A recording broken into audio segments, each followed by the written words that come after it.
Beshi, sige, ganyan nga! Itapon mo lahat ng alaala. Pangit! Tama! Sobrang pangit niya! Itapon mo lahat ng alaala niyo para ganun tuluyan mo na makalimutan yung manluloko mong ex. Tingnan mo naman, oh! Tapon mo na yan! Bakit? Ah! Ganyan nga! Ayoko na! Bibitawan na kita, Elijah! Bitawan mo na siya, kaya Kakalimutan kita! Bakit mo, Elijah? ganyan nga! Beshi!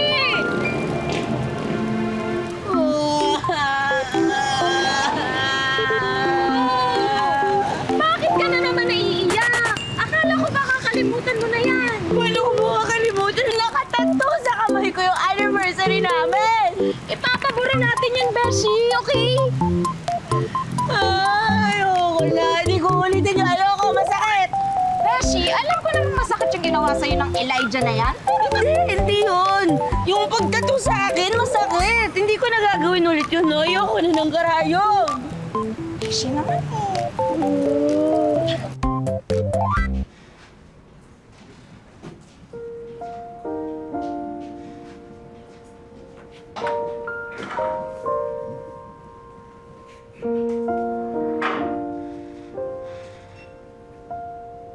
Babe, alam ko mababa pa yung tolerance mo.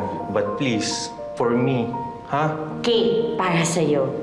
Gagawin ko to. Gusto, i-promise mo sa akin, ha? Di na tayo pwede maghiwalay. Forever na tayo. Babe, forever is just a word. But for us, we will surpass that.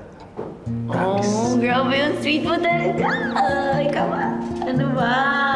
Good afternoon po, sir. Hello. Naistorbo ata kayo, pero ready na po kayo? Opo. Yeah, actually, Dito po. we're Matching. dito. Tapos, anniversary namin pareho. 08, 15, 24. Yes. Sige po. Cute, no? Cute ba kayo? Cute nga. Thank you. Miss! Uy! Uy. Zoe. Zoe pala. Ikaw yung muntik na masagasaan, di ba? Pero iniligtas ko. Kaso naman sinampal mo ko. Zoe, maganda ka pala. Pag hindi lang masyado makapal yung eyeliner mo. Hindi ako nagpunta dito para pag-usapan yung mga fashion choices ko sa buhay. Gusto kong burahin yung tattoo. Dahil ikaw yung gumawa nito, kaya dapat ikaw yung magtanggal niyan. Sorry, miss ha, pero against sa prinsipyo ko ang magbura ng tattoo. Ha? Anong prinsipyo ba yung sasabi mo? Ayan o, basahin mo. Every mark has a story.